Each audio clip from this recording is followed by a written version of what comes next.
Good evening, students and parents in UAE, Oman, and Qatar.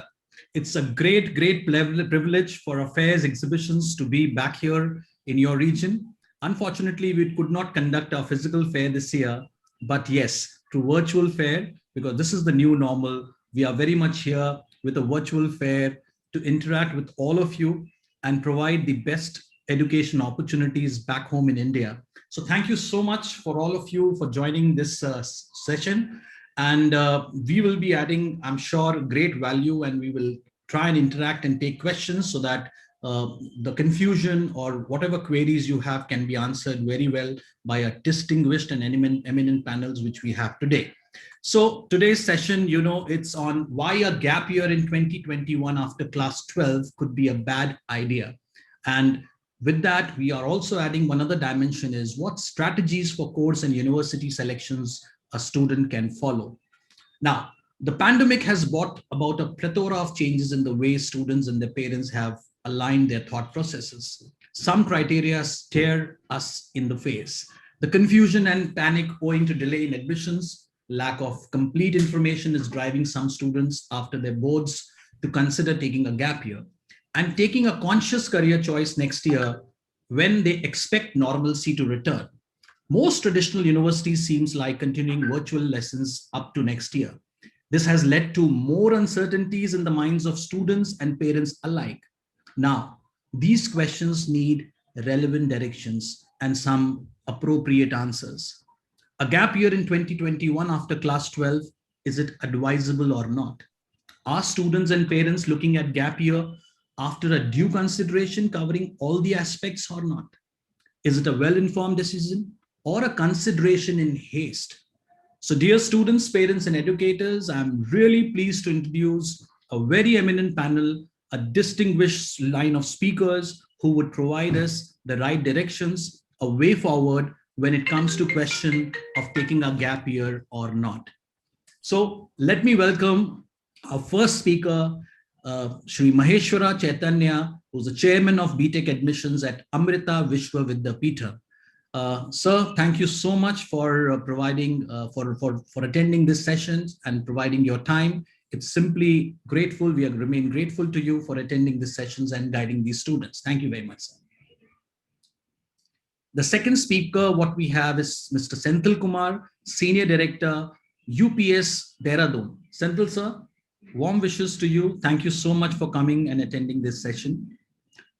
The third speaker we have is Mr. Vishesh Chandrasekhar, who's the Director Corporate and Public Relations from Acharya Institute, Bangalore. Vishesh, pleasure having you here. And I'm sure you're going to add great value to this session. Last but not the least, our dear friend, our mentor, Mr. Parikshit Dhanda, internationally acclaimed life and career coach and Director and Chief Strategy Officer at Mindla. Parikshitji, thank you so much for attending this session. It's really great pleasure having you here. And gentlemen, I'll request all of you to, let's make this session more interactive. And with that, the first note I'll request to throw some lights from your own experience and idea, whether the gap year would serve students in the present context or not. So I'll request Mr. Chaitanya to lead this discussion, and then, Senthil sir and Parikshit and Vishesh can follow. Thank you. So thank you, Vivek, for this wonderful opportunity. First of all, let me congratulate for setting up this context, especially at this point of time, where most of the students and parents are in total dilemma. And yesterday we saw that there are entrance examinations that are being postponed. So basically, whether to take a 1 year gap or not, see, I always when we all gather together in discussion of the career choice. One of the important fact is that the students have to go with their passion rather than going with the pressure from the parents or the friends or relatives. It is very important that they have to follow what their heart says. Basically, they have to follow their passion. So with that said, whether to take a gap or not will totally depend on what they want to pursue. And there comes the role of a career counselor, where they can explore various career opportunities in the first hand, Secondly, which all are the best colleges that offer those degrees? And finally, and the most important in this context, in how the admissions are going to happen. So these three factors, when put together, and if they feel that all these three factors can be satisfied this year, I feel that they have to proceed with the enrollment this year itself. But if they wish to go abroad, or if they want to pursue degree abroad, and they don't find enough colleges, right, and they feel that this is not the right time to get enrolled in their favorite program, then they have to take a gap. So it will totally depend on case to case. There is no blanket theory, or then there is no blanket rule, or we cannot say that okay, this is good or this is bad.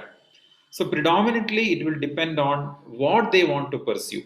And for that, my suggestion is they definitely need to go for career counseling, because the current contest is so important. And I can totally feel the dilemma faced by the parents and students. So that is very important that they have to get some career advice, and let it be their responsibility in choosing their career, and let the teachers guide on whether they do need to pursue this year or next year. So that is my take on that. Thank you. Sir, I think I completely agree with you. The career guidance is an important element, and the contribution. I think the dilemma which you are talking about, which is the playing in parents and students' mind, I think that can only get sorted if the queries is very well justifiedly answered by the career counselor. Because probably I think career counseling will be in a counselor will be in a better capacity to at least evaluate all the scenarios and make a very critical comment and advise the students considering all the aspects. So with this point of career counselor, I'll go to Mr. Parikshit Dhanda, since he's a renowned career coach, and take his views on this subject.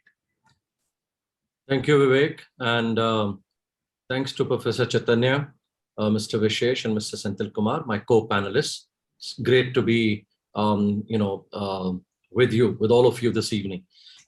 Dear students, when it comes to gap year, as Professor Chaitanya talked about that passion and a couple of other areas that need to be looked at, I have a slightly different viewpoint here, Vivek. What is it, when is it the right time for us to even have a discussion on a gap year?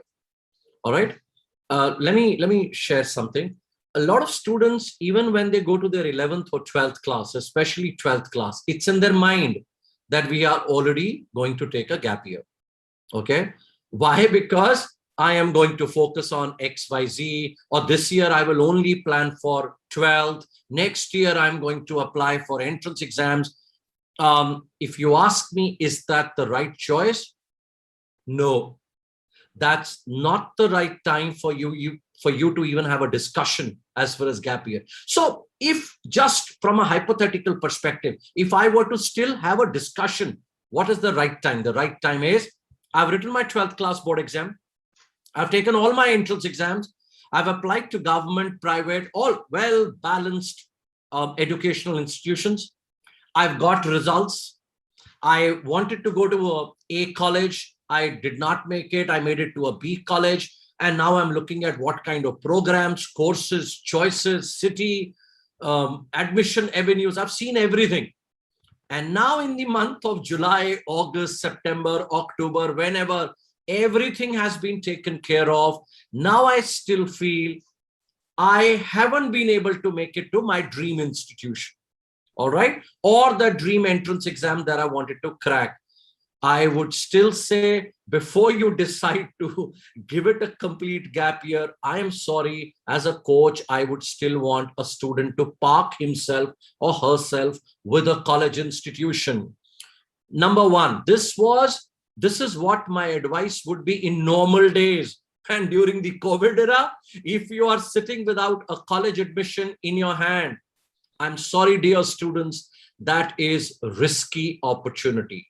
Now, when I'm saying risky and then I'm adding in a word opportunity, is because today you are saying, wow, like last year, I was a 2020 graduate. I thought, no, I haven't made it.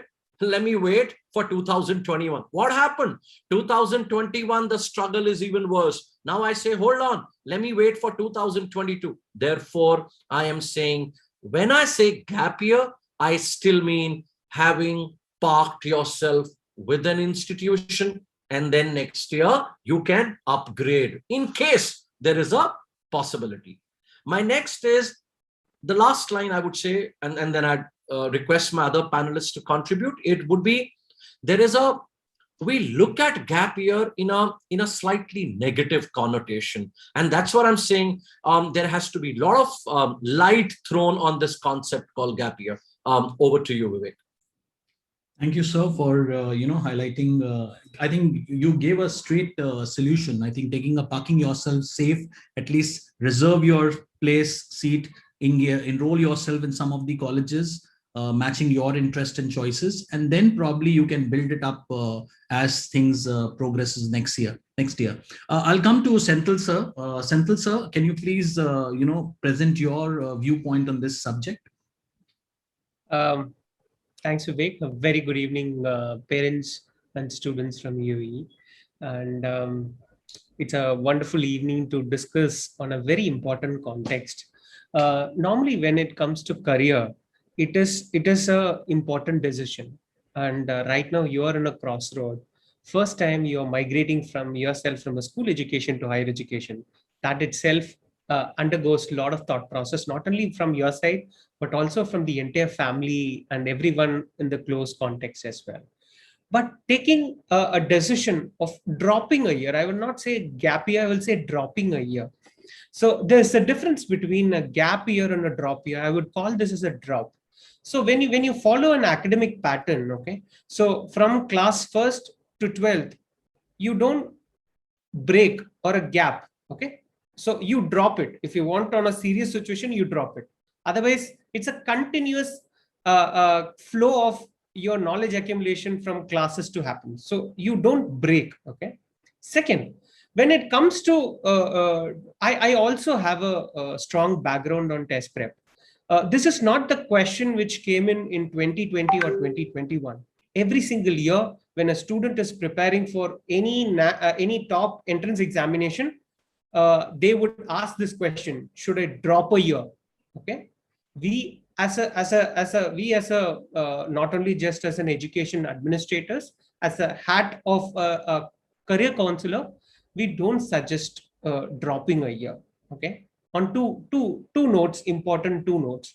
When you are so focused, you already have a balance of options which you created, mix of balance and options created. Still, you're not happy. Get into that and prepare the examination and take it up. In case 0.99% you're not able to make it, you already have a plan A which is live in action. So that's what we always suggest, because 1 year is a very critical. For example, whenever you look back in an economic slowdown or in a pandemic is as equivalent to an economic slowdown, people always use this time to upskill themselves. This is the right time to get into your classroom. Make sure you're polished. Once the situation is better, you can come with a full-fledged person and you can start charge right up there. Dropping a year doesn't solve a problem. So what it needs is a proper time. Use this time to analyze yourself, comprehend yourself, talk to right set of people, prepare your choices, make sure you don't lose your application process, etc., and get your offers. Then come to a point of whether I should do this year or next year, as my earlier panelist member said. That's a wise choice rather than taking a call, which is because of mostly when I sometimes ask this question, why did you make a call? Because most of the time when answer comes in, my friend is also dropping a year. That pains me a lot, because someone else is doing, you should not follow your path. So I'm very sure my other panel members are also going to throw a lot of lights in this. This one thing you should keep in mind is consider all the factors. Yes, ideally take. Senthil sir, you're so right. I think peer pressures is always there, and at times students or maybe parents also, they get into considering something without making a very analytical, without giving a very analytical approach and evaluating whether it's going to be useful for the student to take a gap year or not. I'll come to Mr. Vishesh Chandrasekhar. Vishesh, can you please present your views on the subject, and then we can start the discussion on this. I have some questions for you. Good evening, UAE. Thank you, Vivek. Thank you, all the fellow panelists, for this opportunity. Let me take a slightly philosophical view to this. I have a question to everybody who's present here today. Is certainty a part of life? Are you certain about what is tomorrow? Be pandemic there, not there is not the question. Is there anything that is certain in life? True, the uncertainty is a little in a desperate state right now, because people do not know what's tomorrow or what's day after tomorrow. We're all watching the news, trying to see the numbers. Are they going up? Are they coming down? Are we safe? I know there's a worry, but uncertainty is and will remain. But I see a huge advantage for the current batch of students who are looking at higher education in 21. You know what's that? Compare yourselves to those kids who were supposed to graduate in 20 or graduating in 21. Uncertainty has hit them, not the current batch of students, because you're able to plan around the uncertainty, because you know that it's certain that it's going to be uncertain, whereas the batch of 2021 didn't have this advantage. So you're able to plan your career in that sense. And I sort of agree with all my fellow panelists that dropping a year, as Mr. Sendil mentioned, or taking a gap year, as Dr. Prikshit mentioned, is not the solution, unless you have questions to answers like, what is my competition size next year? So, or can I do something academically useful in this gap year, as Mr. Prikshit mentioned? What if the current issues continue? Should I be taking another gap year? So you should have an answer for that as well. If you don't have the answer specifically to the third question, then you're putting yourself into trouble, because you're going on extending your gap year year after year, and that wouldn't be a solution. I just have a sort of a number here that I would want everybody to know. In the year 2018-19, the higher education enrollment was around 37.4 million. In 2019-20, this was 38.5 million. So there has been a considerable growth in terms of enrollment between 18-19 and 19-20. We don't have the numbers for 2021 as yet, but we all know it is nowhere near what it was in 2019-20. And why I'm quoting these numbers is because this is going to get added to 2021. And there are going to be much dropouts in 2021, which is going to get added to 22-23. Now you're preparing for your competition. You're taking a gap year, saying, I will prepare well for my IITs, I'll prepare well for my JEs, but you're putting more frogs into the pond. So that's something that I would advise every kid to realize before considering a gap year. Thank you, Vishesh, for covering, I think, giving, as you mentioned, a very philosophical aspect to this discussion. And there's certainly an agreement, which I can see, between our panelists and the views which have come. I think very diverse views have come, or I would say, everyone is, the conclusion is coming to the same, that gap year is not an advisable thing. Or even if one is considering a gap year, it has to be given a much more serious thoughts, covering all the aspects, and then finally decide whether it's relevant for a particular set of students or not. Now, Vishesh, I'll come to you with this question. So I think most of these students, at times, again, the age is such, or maybe the information is not up to date, where they feel that, during pandemic, health sciences, paramedical, these kind of programs are much more in demand, and this will stay in demand compared to other sectors. And they try and leave their primary choices of programs which they were thinking for last couple of years, and they select this program considering the evolving situation or scenario of COVID-19. Now, how do you suggest to get into an agreement with this kind of coincidences which are taking place? I mean, I think that's part of the way humans are built. We see opportunity in everything. And I think that's a way to look at it as well. There's no doubt about it. There are two aspects to this. One is the short-term shock, if I may call it so, and then there is a long-term trend. If I have to give you an example, our parents or the grandparents of the current generation would go to a typing institution and learn typing. And then there was a sudden transformation that everything is getting computerized and people would be jobless.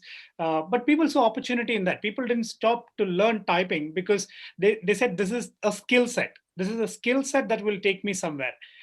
If I know the skill of typing, a computer requires typing as well. The only difference is I'm not typing on paper, I'm typing it on a set of screens. Our parents or the grandparents of the current generation saw that as an opportunity and not as a threat.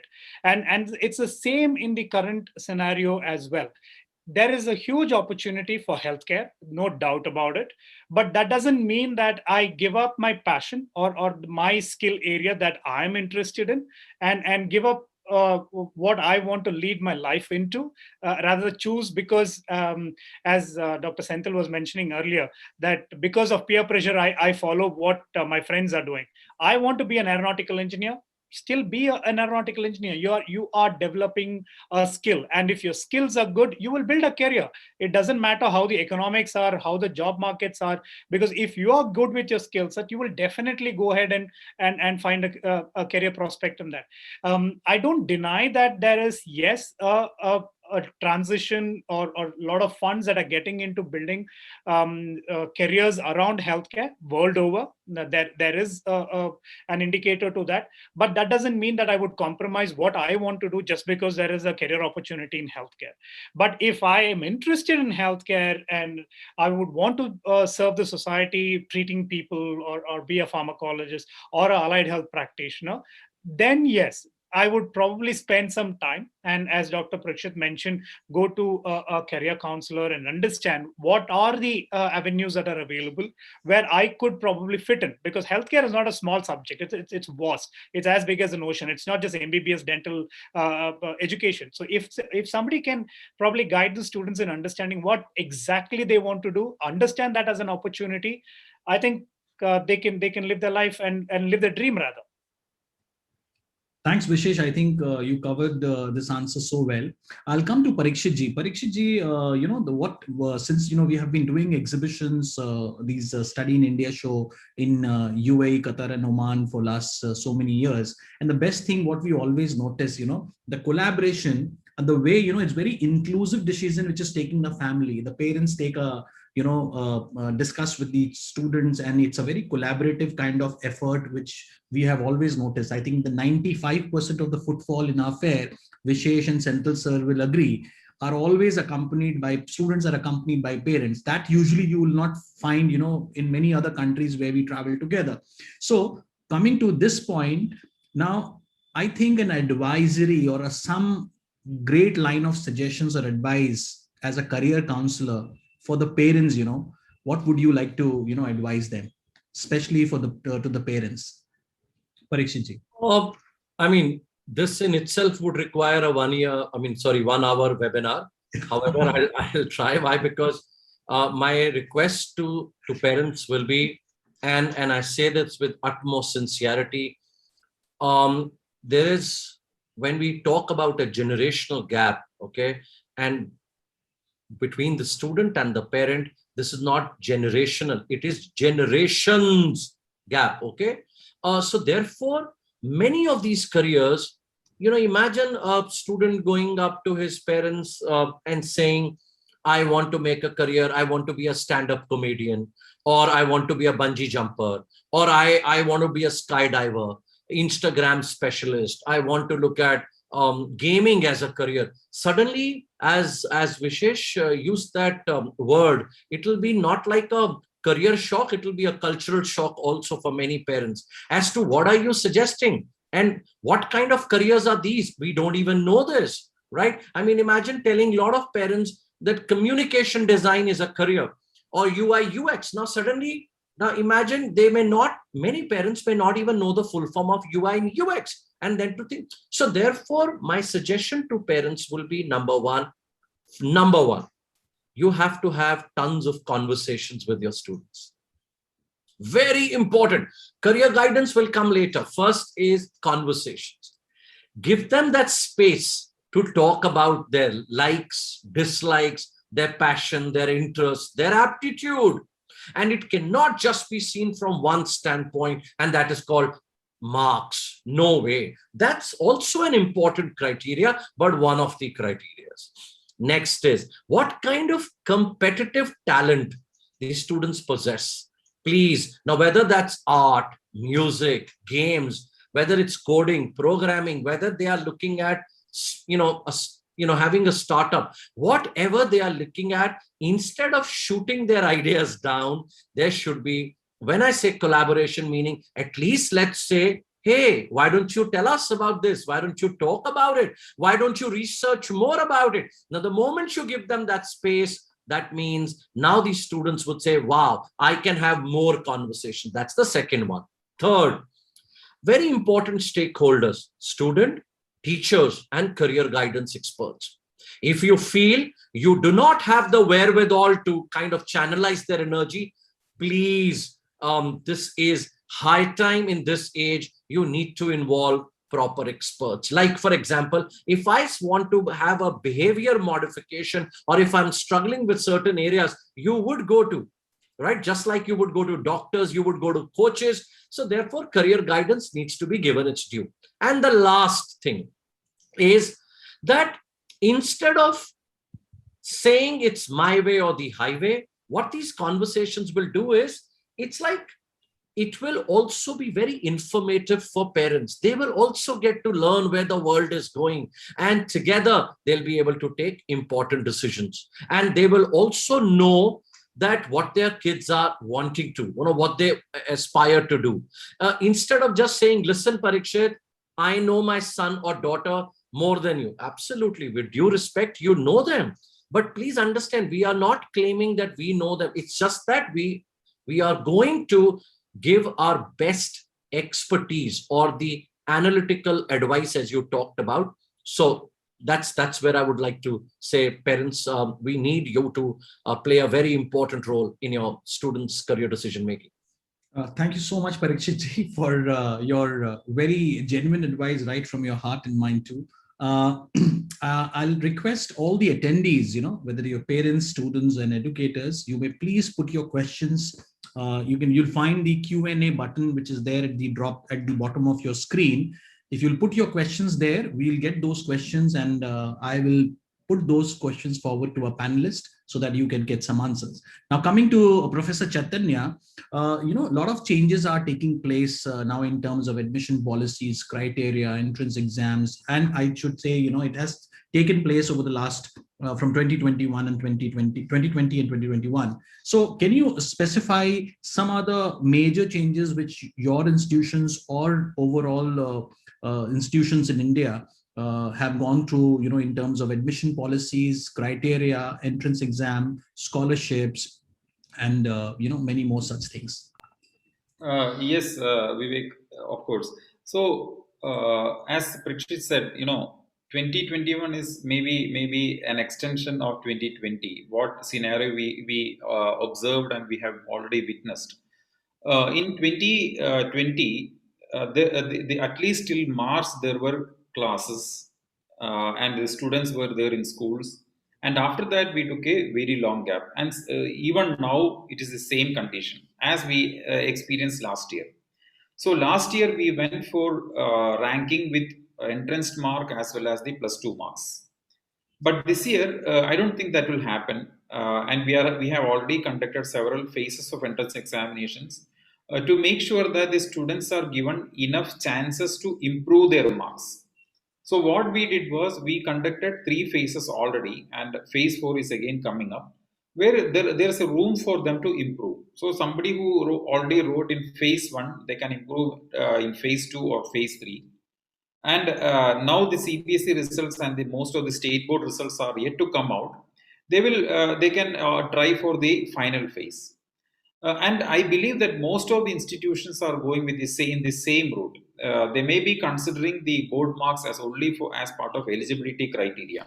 And that may be the right way, because the students should need to be given enough opportunities to get admission to the premier colleges. And we also how the evaluation criteria has been designed by several states as well as the CBSE. So we don't know how the students will be able to prove their marks, because now the 12th mark is, or 12th results are completely influenced by 11th as well as 10th. So the students are also in a dilemma, parents are also in a dilemma on how it will appear like. So to overcome that fear, most of the universities in the country have already adopted a selection process, where either they will have a common entrance process, or they will again go for interview kind of sessions, where the intake is very less. So for if there is a large intake, then definitely the institutions will go for entrance examination. So that is my experience. Thank you. Wonderful. Thank you so much, Professor Chaitanya. Senthil sir, I'll come to you. One side is the dilemma, which is there in parents and students' mind. On the other side, the scenario of COVID is evolving. So as we were discussing while before starting this session, trying to analyze and predict when the third wave is going to hit, whether it's going to at all, going to hit here in India or not. So when the situations and scenarios are evolving, and the other side, the dilemma is there. So looking at both these sides, what strategies would you suggest, which would be a most safe strategy for the students to select the course as well as university? Give some very straight suggestions, or you can also add to the questions which I posed to Professor Chaitanya. You can add those. I would like to, thanks Vivek. I would like to add to what Mr. Chaitanya has already mentioned. See, one of the major, I would say that major flaw in the system, I would explain here much better. See, the choice of making into class 11th on stream selection was primarily done based on class 10th mark. Okay, most of the kids had undergone this process. You had a good mark, you get into science stream. You had relatively lesser, then take another stream. You can't do anything, get into our stream. So that has the baggage which they carried over a period of time, which is without analyzing the area of interest or an aptitude or a personality of a kid to choose a right stream, is already as a baggage we are taking here. Okay, first, because if you ask a student, why did you take a science stream? Science stream will give me enough option. Today, AICT is challenging that fundamental question. Even you want to do any engineering program, you can cover with a bridging program. So the education system is right now on a very big overhaul process. The relevance of assessment and evaluation on education system has already thrown a very big challenge. Now, when most of our universities, higher education university, be it private institution, government institution, are ready to, for a year, ignore what happened in class 12th on the performance side. What we are seeing actually a student is he capable, and interest has been in the right choice to pursue his career in that particular stream, is only been evaluated. So this itself is a very good starting point. So let's understand that from that perspective as well. Coming to the choices, earlier the choice was by and large, whenever I asked, in school education and higher education, the choices are different. Okay, school education, when I ask about which school you want to join, a top sophisticated private school would be the first choice.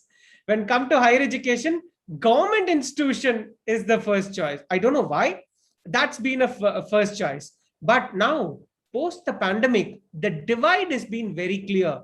It is whether an institution can handle the digital experience or not is the first question one should ask. Not campus infrastructure. I have seen, last year when a student even joined IIM, he's going to graduate an IIM with the best of infrastructure without even visiting an institution. This is the reality. If you have a beautiful campus, state-of-art infrastructure, but they couldn't conduct anything online and digitally to transform a student by teaching or by evaluating in the digital ecosystem, you're not making the right choice. So the choices has been fundamentally changed over a period of time. Digital being a very important choice, that comes a primary thing. How strong a digital is the institution is a first question now it's going to ask. Apart from that, the delivery model is very clear, but the second pillar of that is going to be your faculty. How strong the faculty is, how subject area he is coming from. Can I connect to that subject area of my future education perspective? Faculty is going to be a very, very important choice. Curriculum and pedagogy today, whatever we talk about, we are preparing for the future. So the curriculum and pedagogy has to be in the top format. Otherwise, this is not going to make a very, very impactful engagement for 3-year, 5-year or 4-year program of his life. So apart from that, international exposure, industry connect, the very important is agility. Tomorrow, when the whole world decides still the next academic year is going to be completely online, if the education institution doesn't have the agility to convert entire experience digitally or online, it's going to be a big question.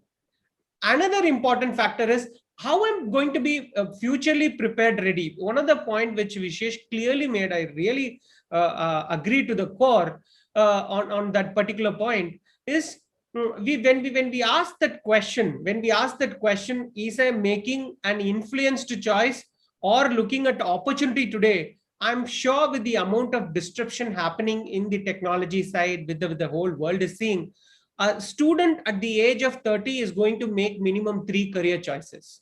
This is bound to happen. But what I study today is is my interest. Second, am I able to develop the skills of the 21st century or not, is going to be very, very relevant. Even though if I want to change based on any circumstances, my basic appetite will be very right. So those are the factors one should seriously look into, not traditionally looking at any of the ranking or any other thing, but just actively looking at all those criteria which have been discussed about in choosing the right set of education institution. Thank you, Senthil sir, for broadly covering this point. I think you have, covered all the major aspects, and I'm sure with this, this must have given a lot of clarity to the audience who are attending the session. Parikshitji, a very quick thing, because I'm coming back or pulling this conversation back to the gap year or the drop year.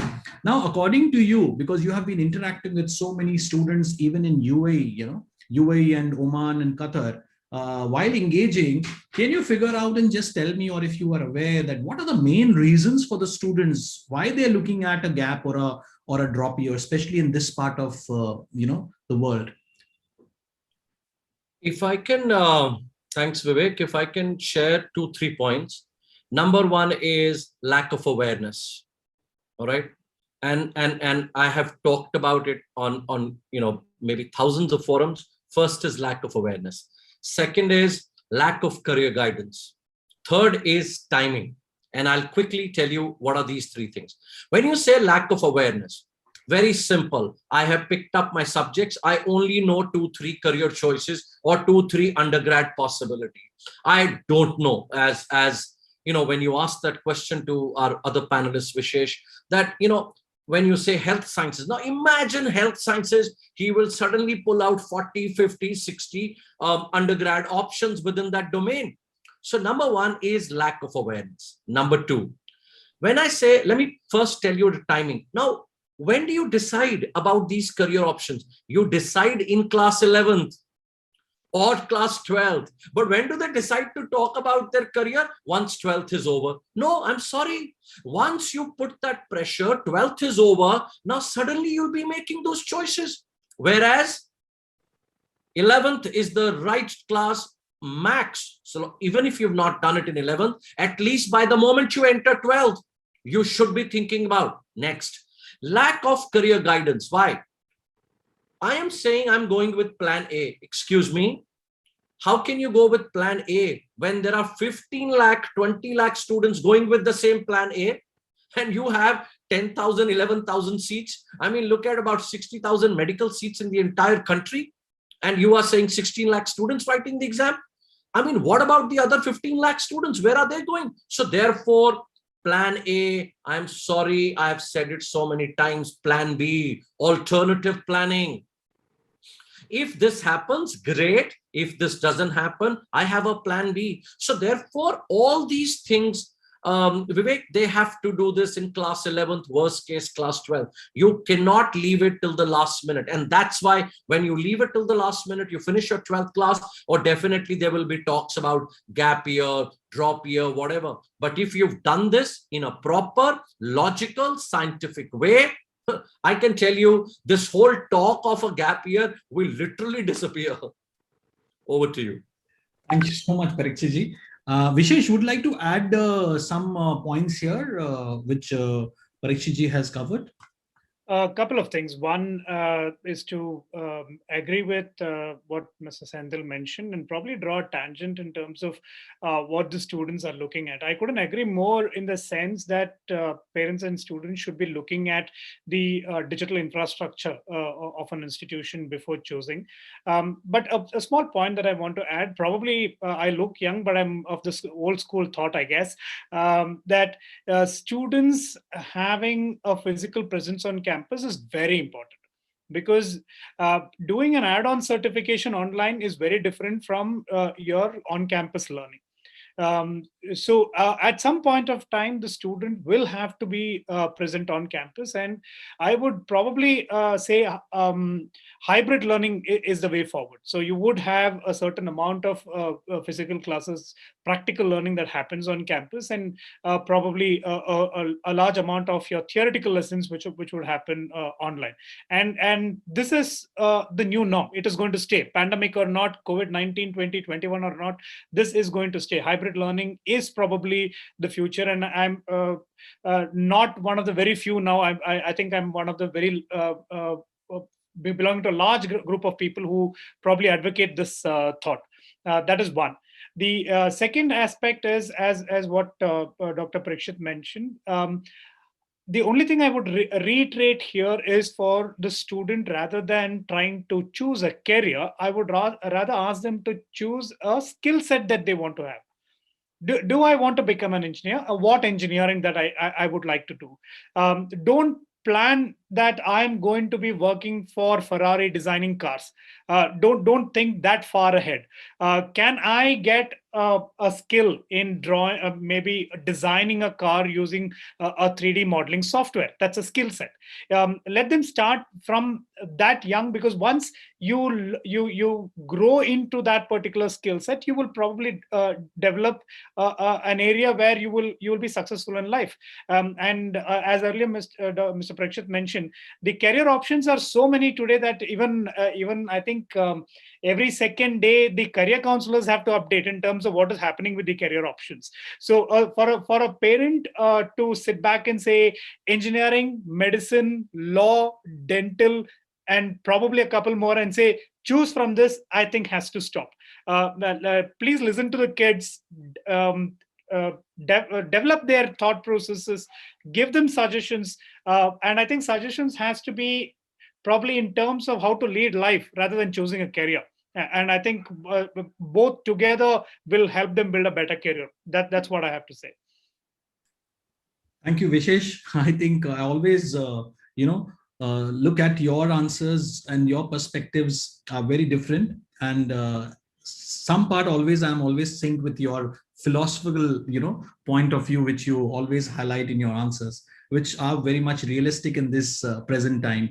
Maheshwara sir, I'll come to you, just if you can add some points, what are the key offerings, currently you're providing to the NRI students in your institution? In just a few 2 minutes, if you can just some key highlights, so that at least they are aware about the offerings of your institution. So and post that, I'll request Senthil sir and Vishesh also to update the audience. And in case if you have made some significant changes or some kind of breakthrough in the policies of admissions or some kind of scholarships, please do mention that, because this will be very valuable information for all the audience. Over to Professor Chaitanya. Yeah, so I will just add to what others mentioned. See, as Vishesh rightly pointed, see, campus life is very, very important from the emotional perspective, psychological perspective also. So, when you are in a school and the transition from the school to the college, and how you mingle with others, how you are able to stand out, or how you are able to be part of different students from different background, that is very, very important for the entire career, entire life. And another point I wanted to mention is, see, what will you do during this point of time? For example, there are a lot of online classes going on, and students are totally I think that it is burdening them a lot. That is the feedback which I get. Online classes is definitely not a solution. I think we will definitely have to go with the hybrid model, because beyond a limit, I don't think that it will satisfy the career requirements, in fact. Students at this point of time, my suggestion is, again, adding to all this, you have to look from a competitive point of view. There are a lot of competitions hosted by a lot of organizations, where if you are able to participate in that and distract your mind from the typical routine of these online classes, and be innovative, be thoughtful. A lot of quiz competitions, a lot of olympiads hosted by state government, central government, private universities. So try to participate in that and see where you stand in that bigger crowd. So that is all about it. That. And coming to the course offering, of course we have a lot of basically most of the conventional engineering disciplines as well as the latest disciplines. And again, I would say that when you jump into a branch, as Vishesh rightly pointed, you understand what it is, rather than everybody going behind computer science, everybody going behind artificial intelligence. You just think of what will happen after 4 years, 5 years time. Get a better understanding perspective from the teachers or the counselors, or read more, because a lot of information is available in the websites. So somebody is going for computer science, so I'm also going for computer science, because that is what I see now. And for NRI students, we have opened up both the quotas. Basically, they can try through merit quota just like an Indian student. And if they are not able to get in, then only they need to try for the NRI quota. And 50% of the seats under merit quota is available under scholarship. And the if you are able to participate in the counseling process, I feel that you will definitely get at least in that 50% scholarship seat. That is my perspective. And secondly, from the placement side also, we have very good placements for almost all the core engineering as well as the CSC branches. So my suggestion is, give it a chance, as everybody agree that we should not lose 1 year unless otherwise you are not able to satisfy things. Give it a chance, write multiple entrance examinations, because that will make you more competitive. It is not going to harm you at any cost. And try to get in with a better scholarship seat, and have 3 or 4 options. As everybody pointed, if you are going for healthcare, there are ample opportunities. Explore all the opportunities, and then have 3 or 4 options and get into one of these options, so that you can satisfy the passion. So that is what I have to say, Vivek. Thank you so much, Professor Chaitanya. I'll request Senthil sir, if you can also, highlight the same aspects of UPS, and post that I'll come to Vishesh, to do that. Yeah. Sure, Vivek. So UPS offers around 150 plus specializations. So UPS strongly believes in fundamentally making a person much more specialized towards that particular area. All these verticals are industry verticals. So it's not a branch of itself, all industry verticals. So the the coining to preparing for the future and the preparing for the industry was the right alignment for UPS. So one of the strong systematic changes in the admission policy has been one, the currently a student can secure and off block your respective choices based on the entrance examination, which is so far for NRI students, the entrance examination has been taken away. So you can choose your program based on your certain interest plus a personal interview. Once that is sorted, you have your offer right in your hand. Number one. Number two, being COVID situation and pandemic, there have been good amount of scholarships. Most of the university, not only UPS is very generous, but apart from most of other universities have been offering to the students as well. So the policy change in the admission criteria, that is very clearly now you have no entrance examination, you can straight away apply, plus your application plus your interview can land up a choice of your career in UPS. That's first. And second, there is a good amount of scholarship options which is available, which is on merit cum means scholarships as well. So followed by your application process and interview, there you can apply for your scholarships as well. There are generous scholarships which is being offered. So kindly make use this. So that's one of the point which I want to say. Whenever a student make a choice, it also allows them to make a choice of career, also plan their finances well.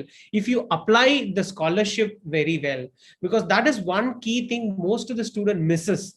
And when they come back and they say that I missed that, it's not suggested. So apply for scholarship well in advance, see the process, make sure you avail those things if you are eligible as well. So that's going to be a very, very important point. So the admission procedure has drastically changed because of the pandemic.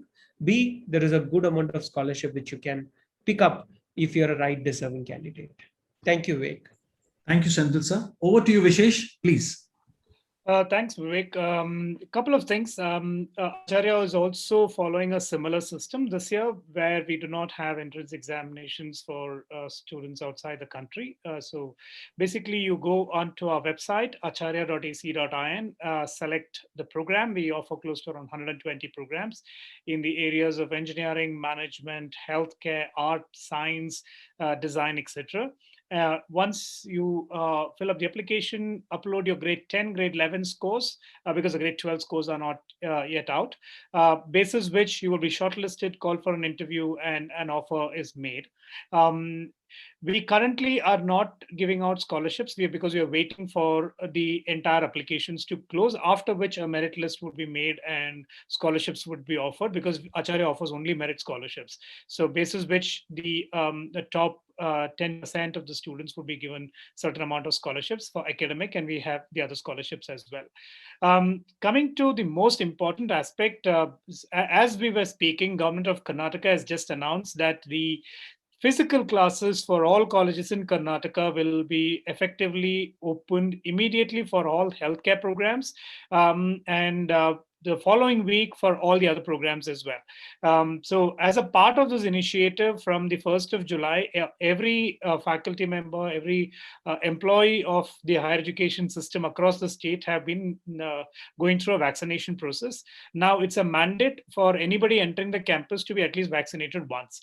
So second wave, third wave, pandemic becoming an endemic, I think now the safest option is to be in the hostels, because everybody's going to be vaccinated in that room. So I think we probably are heading in the right direction.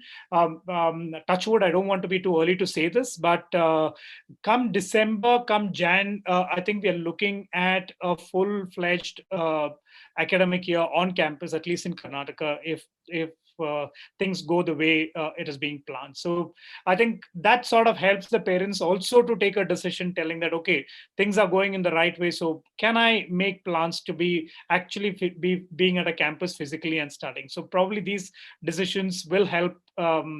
These information will probably help them take these decisions. Thanks, Vivek.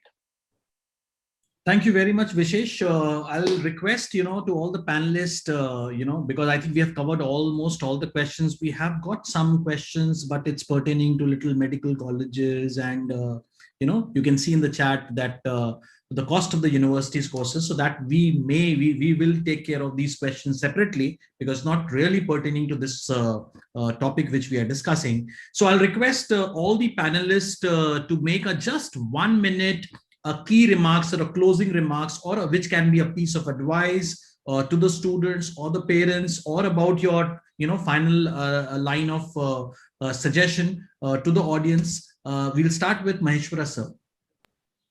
Closing remarks, sir. Closing remarks in 1 minute. Thank you so much, Vivek, for this opportunity and bringing all these the co-panelists together, because this is a wonderful platform where we express all our views, and it will be totally, when it becomes diverse, it is more and more useful, it seems. So my closing remarks is, I feel that you have to be very, very confident enough to rise up, and don't think that this is the end of the story. Secondly, you try to upskill yourself with the available resources, because there are a lot of online courses freely available now, and try to improve your skills, the 21st century skills like problem solving, communication, collaboration.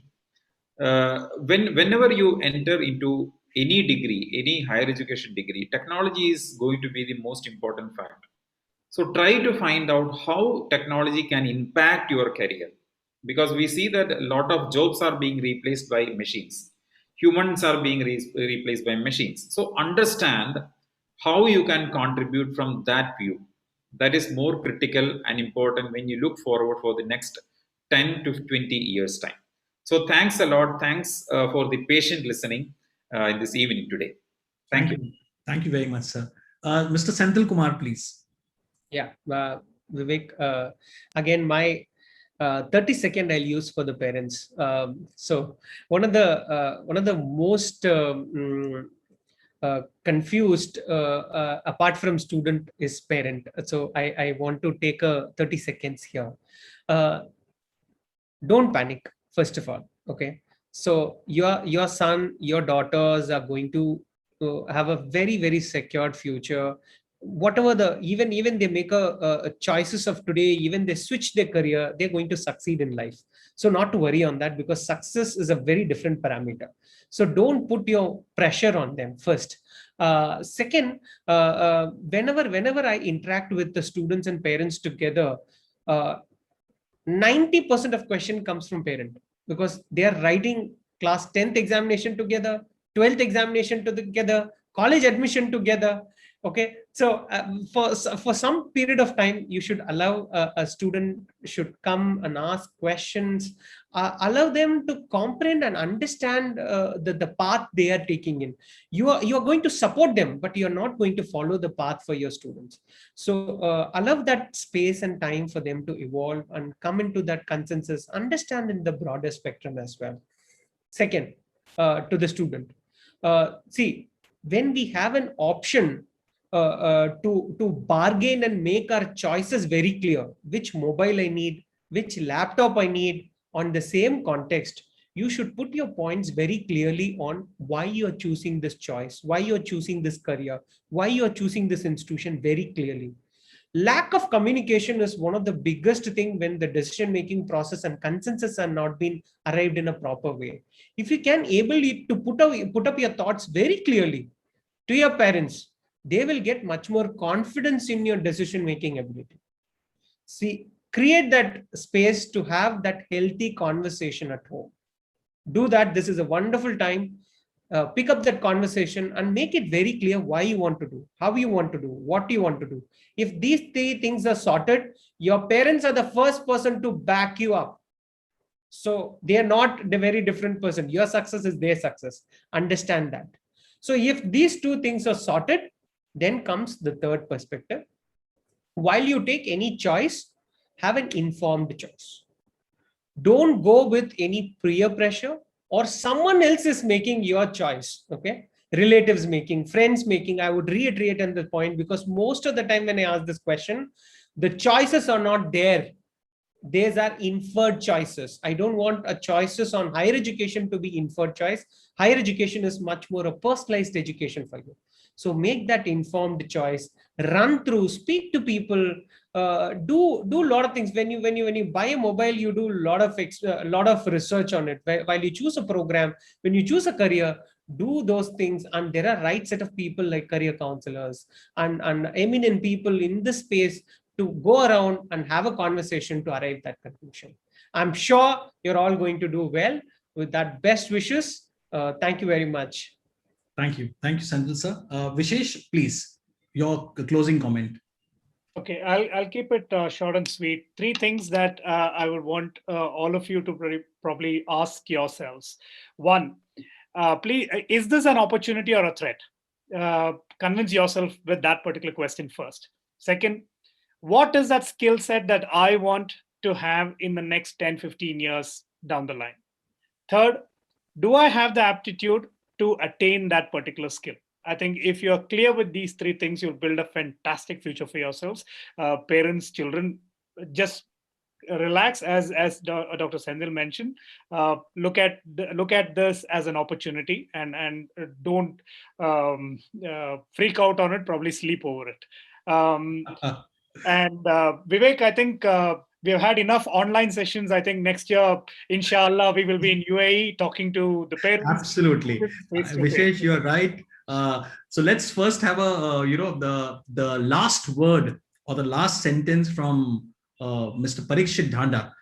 I think that's the reason I wanted to have the last word from you, and that's the reason I scheduled it the last. Let's please, sir, present your closing remarks. And Vishesh, I'm coming to that UA point to you after PD's point. Yeah. Thank you. Thank you so much.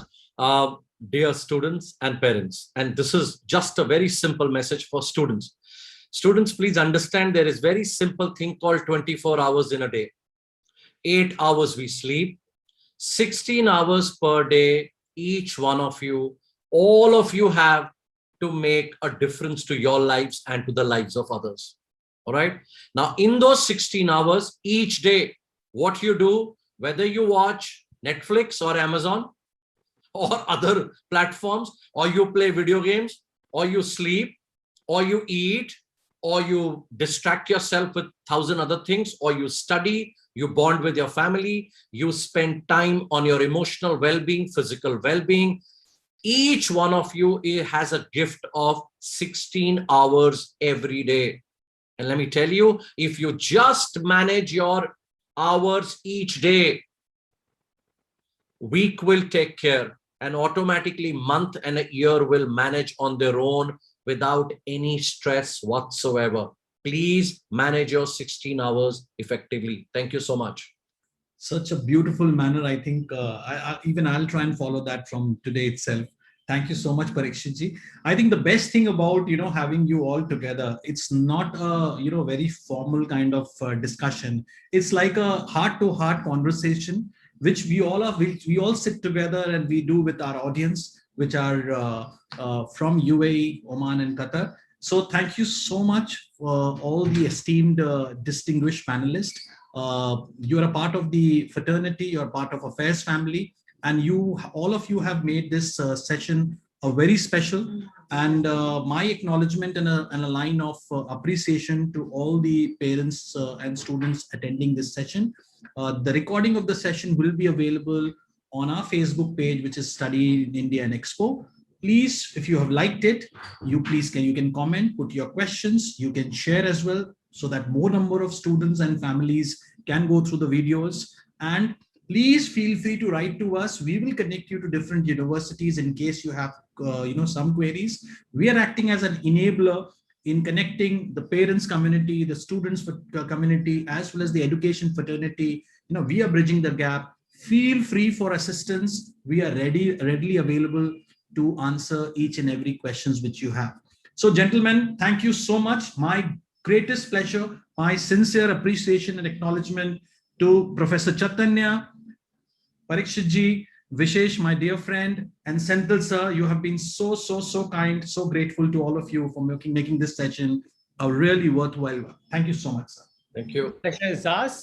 Thank you, Vivek, and thanks parents and students for listening to us. it's a great opportunity to connect with you all. Thank you. Bye-bye. Thank you, sir. Thank you. Okay.